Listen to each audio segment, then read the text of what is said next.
अस्सलाम वालेकुम। Welcome to my channel married women diaries. I am doctor Shahida Kamal. जैसा कि आप जानते हैं, प्रेगनेंसी सीरीज चल रही है और मैं आपको वीक बाय वीक प्रेगनेंसी के बारे में बताती हूँ। उम्मीद करती हूँ कि आपको ये हेल्प कर रही होगी। अगर आपके इर्द गिर्द भी कुछ ऐसी फीमेल्स हैं जो पहली दफ़ा माँ बन रही हैं या जिनके पास गाइड करने वाला कोई नहीं है, तो आप उनको हमारा चैनल रिकमेंड कर सकती हैं।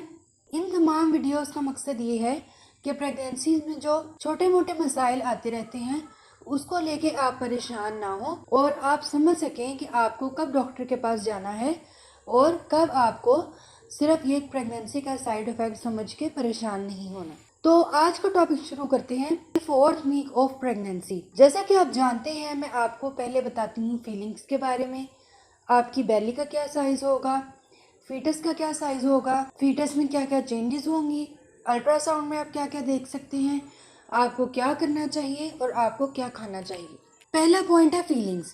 मैं आपको माइनर और मेजर दोनों फीलिंग्स के बारे में बताती हूँ। पहला पॉइंट है कॉन्स्टिपेशन या कब्ज़। ये आपको मैं पहले भी बता चुकी हूँ कि पहले भी ये आपको प्रॉब्लम रहेगी और इसके लिए आपको क्या क्या करना चाहिए। सेकंड पॉइंट है पेल्विक पेन, कूल्हों में दर्द। क्योंकि आपका बेबी इस वीक से अपनी पोजीशन को एडजस्ट करने की कोशिश कर रहा होगा, इसकी वजह से भी आपको कूलों में दर्द हो सकता है। थर्ड पॉइंट है इंक्रीज्ड वजाइनल डिस्चार्ज। आपकी वजाइना से या इंदाम नहानी से रतूबत का इखराज ज्यादा हो जाएगा। फोर्थ पॉइंट है बैक एक या कमर दर्द। क्योंकि आपका बेबी साइज में ग्रो कर रहा है, आपकी यूट्रस कूलों से बाहर निकल आई है, इसके अलावा बेबी अपना हेड भी एडजस्ट करने की कोशिश कर रहा है, तो आपको कमर में दर्द रह सकती है। अगर आपको बहुत ज़्यादा तकलीफ हो तो फिर आप डॉक्टर से बात कर सकती हैं, अदरवाइज आप मसाज वगैरह हल्के हाथों से करवा लें। फिफ्थ पॉइंट है गैस या ब्लॉटिंग, गैस या अफारा होना या आपको पेट तना हुआ महसूस होना। सिक्स पॉइंट है ब्रैक्सटन हिक्स कॉन्ट्रैक्शंस। ये मैं आपको बता चुकी हूँ कि कुछ वीक से चल रही हैं और अब थ्रू आउट द एंड ये चलती रहेंगी। आपको कभी अपना पेट तना हुआ महसूस होगा, कभी टाइट, कभी लूज और एंड में फिर ये लेबर पेन्स में चेंज हो जाएंगी। 7 पॉइंट है रेस्टलेस लेग सिंड्रोम, टांगों में खिंचाव महसूस होना। ये आप जब तक स्ट्रेचेस नहीं करेंगी तो आपको आराम नहीं आएगा। इसके लिए मैं एक वीडियो बना चुकी हूँ, तो आप वो देख लें। 8 पॉइंट है स्वेलिंग या सूजन। आपके टखनों पे, पाँव या पेट के निचले हिस्से में आपको सूजन हो सकती है, एडिमा भी हो सकता है। इसके लिए ज़रूरी है कि आप अपना ब्लड प्रेशर चेक कर लें। अगर ब्लड प्रेशर बहुत ज़्यादा हो तो भी ये प्रॉब्लम होती है और फिर अपनी डॉक्टर से कंसल्ट करें। 9 पॉइंट है ब्लड विजन। अगर ब्लड प्रेशर ज़्यादा हो तो फिर आपको धुंधला भी नज़र आना शुरू हो जाता है, इसलिए आपने अपना बीपी मॉनिटर करते रहना है। 10th पॉइंट है हेमोरॉइड्स या बवासीर। क्योंकि जब आपको कब्ज़ होती है तो आपकी रेक्टम में जो वेन्स हैं वो सूज जाती हैं, जिसकी वजह से बवासीर के मस्से बनते हैं और आपको तकलीफ देते हैं। इसके लिए आपने फाइबरस फूड खाना है, फ्रूट्स खाने हैं, कच्ची सब्जियों का इस्तेमाल करना है और पानी बहुत ज़्यादा पीना है। 11th पॉइंट है इची बेली। क्योंकि आपका पेट साइज में ग्रो कर रहा है तो आपको स्ट्रेच मार्क्स बनते हैं और पेट पे खारिश भी होती है। ये मैं बता चुकी हूँ कि आपने खारिश नहीं करनी। अगर बहुत ज़्यादा होती है तो आप मलमल का कपड़ा लेके हल्के हाथ से कर लें, लेकिन नाखूनों से ना करें और अपने बेली को मॉइस्ट रखें। कोई लोशन या कोई तेल वगैरह, ऑलिव ऑयल, कोकोनट ऑयल से हल्का सा उसको मॉइस्ट रखें ताकि आपको खारिश ना हो। 12 पॉइंट है फास्ट ग्रोइंग हेयर्स। क्योंकि आपका ब्लड फ्लो बहुत अच्छा है, इसकी वजह से आपके बाल बहुत अच्छे तरीके से ग्रो करते हैं, तो ये एक पॉजिटिव बात है प्रेगनेंसी की। 13 पॉइंट है इंसोम्निया या सोने में दुश्वारी। क्योंकि आपको जगह जगह स्वेलिंग हो जाती है और कुछ डिलीवरी का खौफ भी होता है और कभी टांगों में दर्द और कमर में दर्द, तो आपको सोने में दुश्वारी हो सकती है। आप अपनी पोजीशन अच्छे से एडजस्ट कर लें, जिस तरह से भी पिलोज़ वगैरह लेके। कुछ वेबसाइट्स वगैरह पे प्रेगनेंसी पिलोज़ भी अवेलेबल होते हैं, तो वो हेल्प करते हैं सोने में। 14 पॉइंट है शॉर्टनेस ऑफ ब्रेथ। आप छोटे छोटे सांस लेंगी या आपको सांस लेने में थोड़ा मसला होगा, क्योंकि आपका यूट्रस का साइज बहुत ज़्यादा हो गया है बेबी की ग्रोथ की वजह से। तो आपका जो लंग्स है उनको खुलने के लिए और फैलने के लिए कम जगह मिलती है। आपके साथ कोई भी बैठा हो तो वो बता देगा आपके बात करने के अंदाज से कि आप छोटे छोटे सांस ले रही हैं, या बात करते हुए आपका सांस टूटता है बार बार, तो ये आपकी प्रेगनेंसी की वजह से है। 15 पॉइंट है इनलार्ज ब्रेस्ट या छाती का हुजम ज़्यादा होना, क्योंकि आपकी जो ब्रेस्ट है वो फीड कराने के लिए प्रिपेयर हो रही है, उसके अंदर जो वेसल्स हैं वो खुल रही हैं इस वजह से। और बास जो सेकंड टाइम मदर्स बन रही हैं उनमें जल्दी क्लोस्ट्रम भी बनना शुरू हो जाता है। 16 पॉइंट है लीकिंग क्लोस्ट्रम। क्लोस्ट्रम क्या होता है?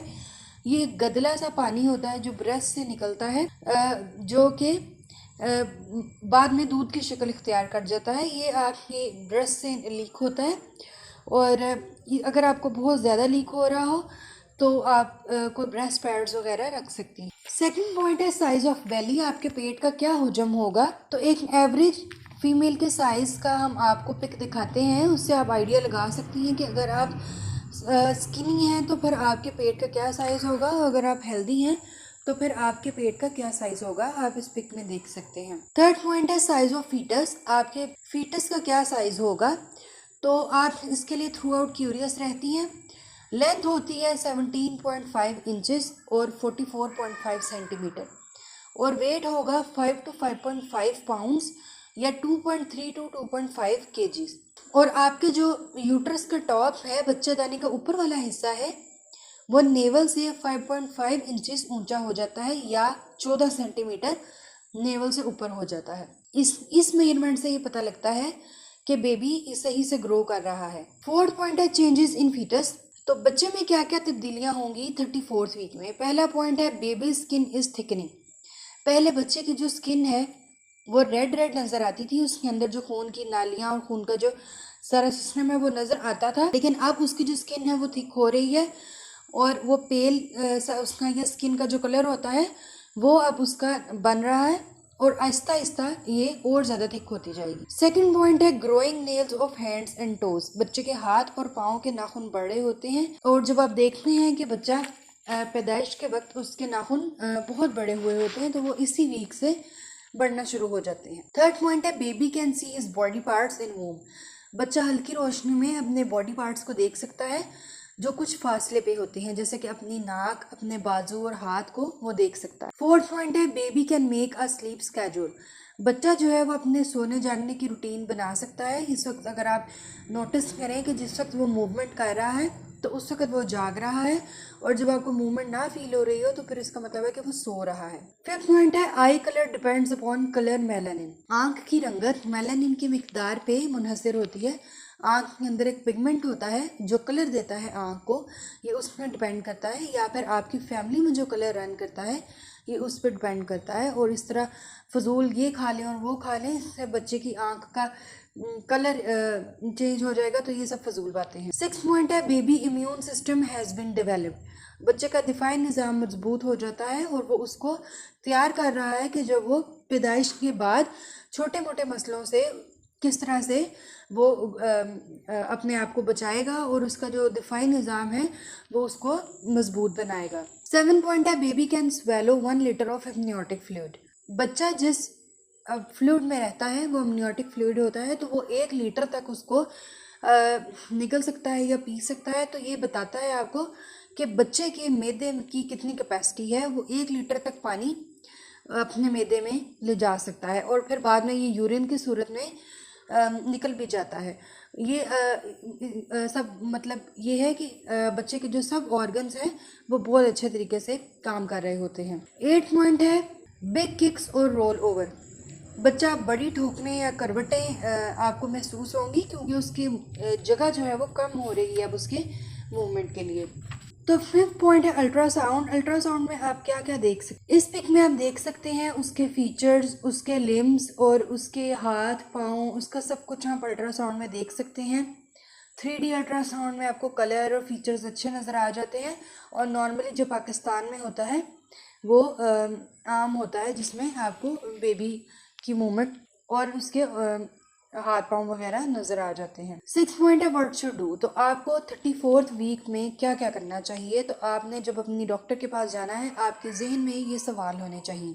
What is the position of baby and possibilities? बच्चे की पोजीशन क्या है। अगर ब्रीच या ट्रांसवर्स पोजीशन है तो इसके बारे में भी आपने पूछना है कि क्या क्या पॉसिबिलिटीज है। बच्चा आड़े रुख है, उल्टा है, ये तिरछा है और नॉर्मल बर्थ की क्या क्या पॉसिबिलिटीज़ हैं, छोटा ऑपरेशन होगा या बड़ा ऑपरेशन होगा, तो इस सब के बारे में आपने अपनी डॉक्टर से डिस्कस करना है। एंटीरियर पोजीशन ये आप पिक में देख सकते हैं, ये बेस्ट पोजीशन होती है नॉर्मल डिलीवरी के लिए। अगर आपका बेबी इस पोजीशन में है तो फिर ये एक बहुत अच्छा साइन है। 7 point of what to eat, आपको 34th वीक में क्या क्या खाना चाहिए। तो जो आपकी प्रेस्क्राइब्ड अमाउंट ऑफ कैल्शियम है वो आपने डॉक्टर से पूछना है कि मुझे कितनी कैल्शियम लेनी चाहिए।